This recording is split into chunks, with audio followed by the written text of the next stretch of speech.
views expressed on this program are those of the host, guest, and callers, and are not necessarily those of this station, its management, or other advertisers. You're listening to Transformation Talk Radio.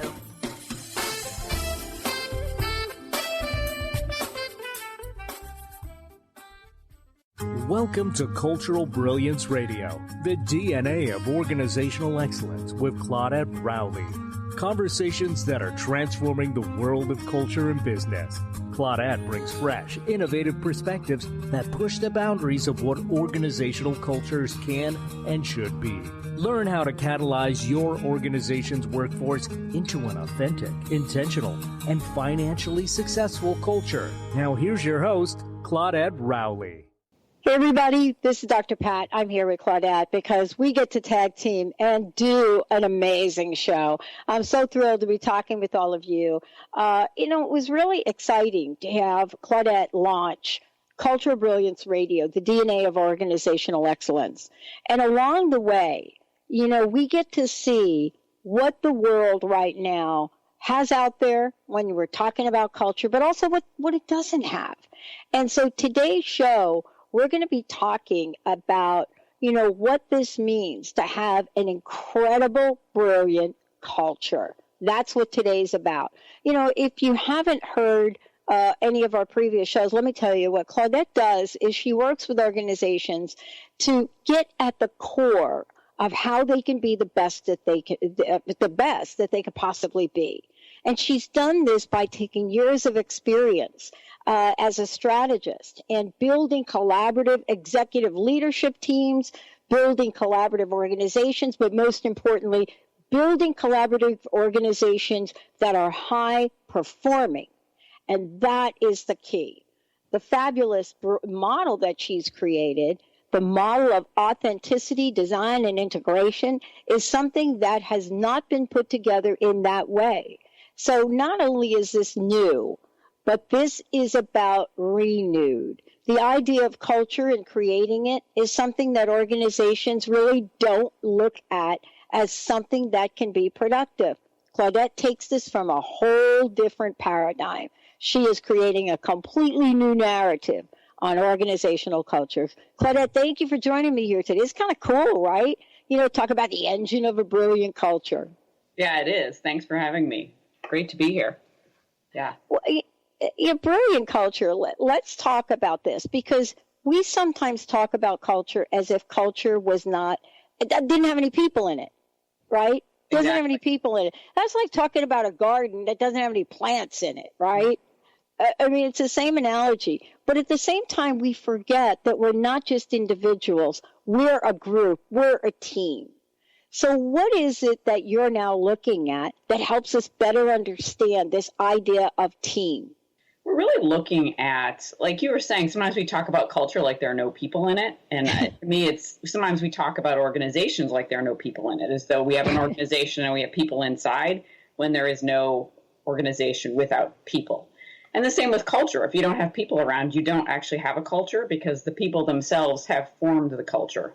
So what I think of teams as really the engine of an organization and the engine of a culture because especially now with our global economy and our global workforce, we see that people are being asked to team all the time. In fact, we have a new verb called teaming. It's a verb, teaming is considered an actual verb now. And I would say that's new in the last few years. So, and that has to do with people. It used to be that teams were static. People would form and they might be in the same team for maybe years. And now people might come together for 3 months. They might come together for 3 weeks in order to get a project done, start an initiative, and that team may disband, never to come together again, and they form a new team. So it is really a new way of working within organizations.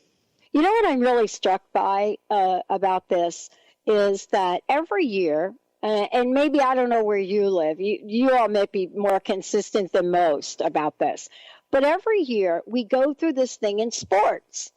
And what happens is we go through sports drafts. We go through changes in team. We get to go through changes in coaches. But nobody ever says, wait a minute, we're changing the quarterback. Oh, let's expect to lose.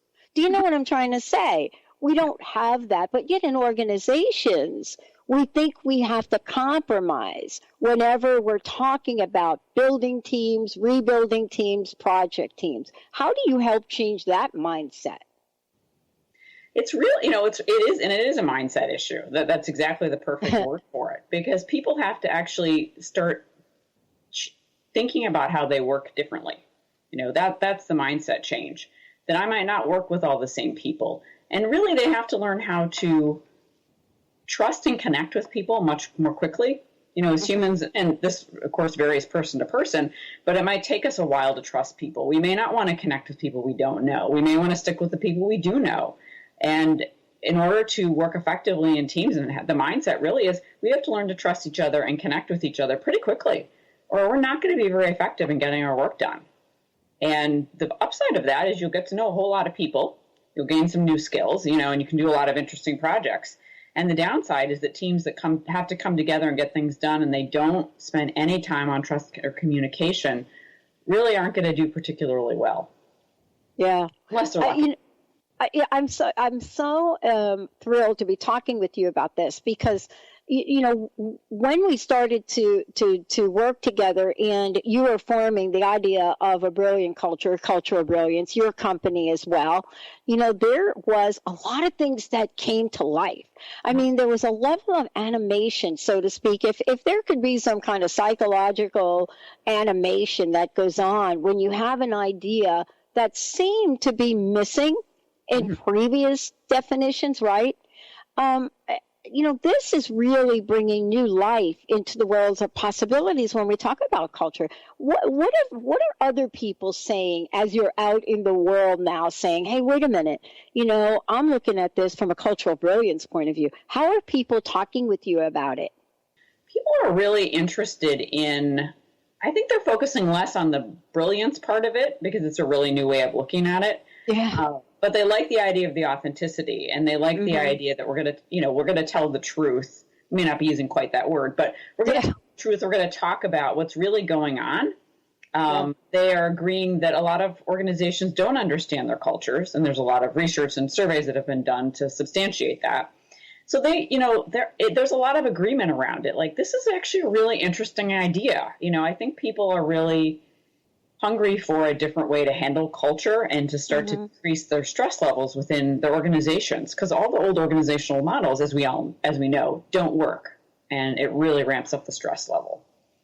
I got to ask you about this, because part of this is when you're bringing teams that are rapidly changing, right?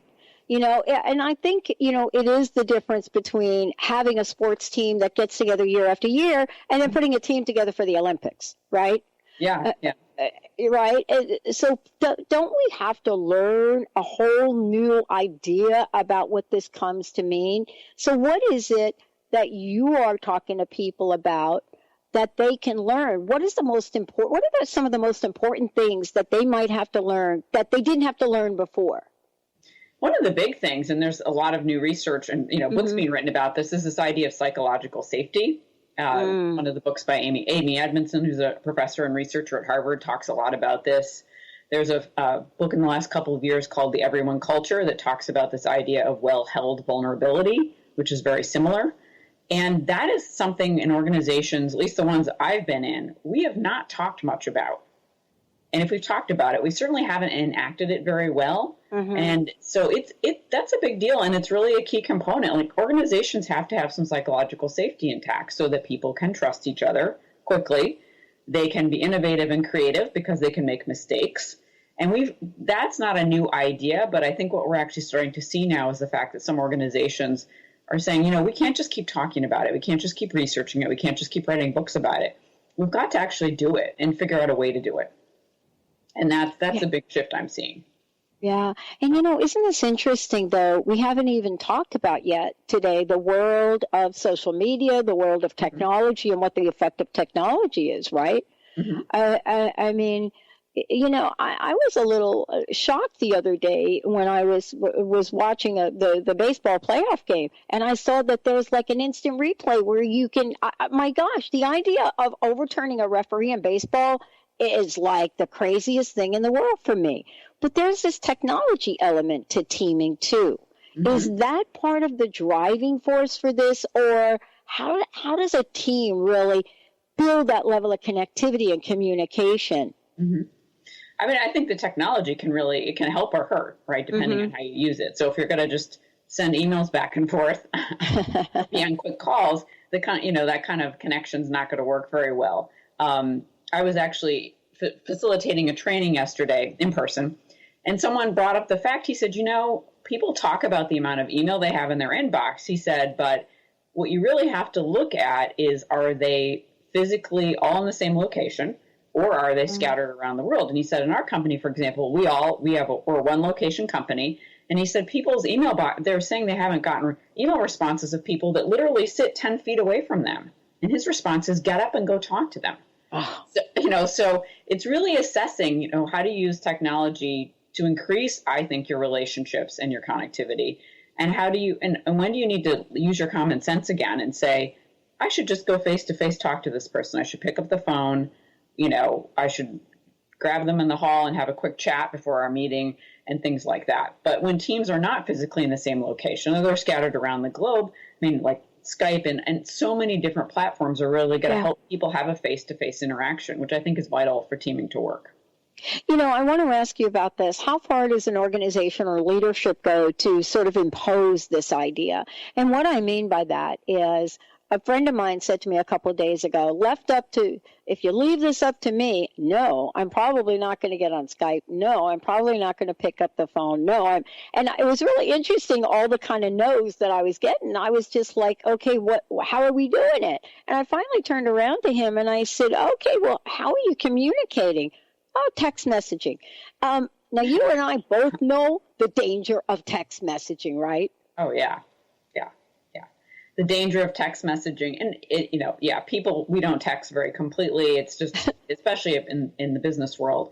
One of the things that I want to make sure to point out about teaming and culture of brilliant teams, and this again comes from Amy Edmondson's work, is that she talks about teaming as taking the mindset and practices of great teamwork. So it's not so much about the structure and design of teams anymore, unless you are going to be on a team, like you said, the sport, the Patriots, the Red Sox. I'm from Boston, so stay together for a really long time versus the Olympic team that comes together just for several months of intense work together. So really, it's the mindset and practices of teamwork, and that's what brings teaming together most effectively. So to your point about how far are we going to go to impose this within an organization? I think you make it come full circle and you make it part of your culture.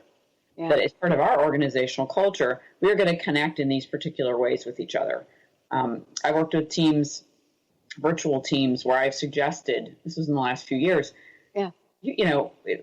everyone knows based on research and their own experiences that if you don't know someone, it's going to be hard to work with them. Why don't you schedule a 15 or 20 minute call and just have a get to know you conversation, talk about family, hobbies, whatever, where you live. And there's a lot of resistance to it. We don't have time for that. And I started to push back and say, so you have time to not work together well? You have time to have a conflict. You have time to not be creative. You have time for all those things, but you don't have time for a 20-minute phone call. And to really get people, this is a big mindset shift for people. Why would I waste time getting to know someone? Well, it's not a waste of time at all. It's the best investment you could ever make if you're going to work, especially virtually. I want to ask you a question about teaming and emotional intelligence.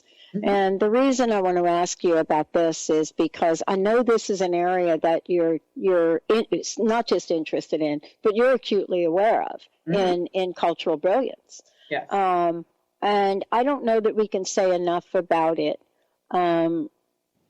When a team member seems to come unglued, and that could be over anything. You've seen it. I've seen it. People see it. Where is the tolerance level for that? And I think this is an important conversation because I know I asked you almost like a black and white question, and it's really not a black and white answer. Mm-hmm. But at some level, given the dynamics, I would love to hear from you. How do we stay authentic and not be emotionally unstable? Because I've been on teams, you've been on teams, I've had bosses that pounded on their desk and all of that stuff. where is the balance of letting people, what is the term, emote and become passionate? Where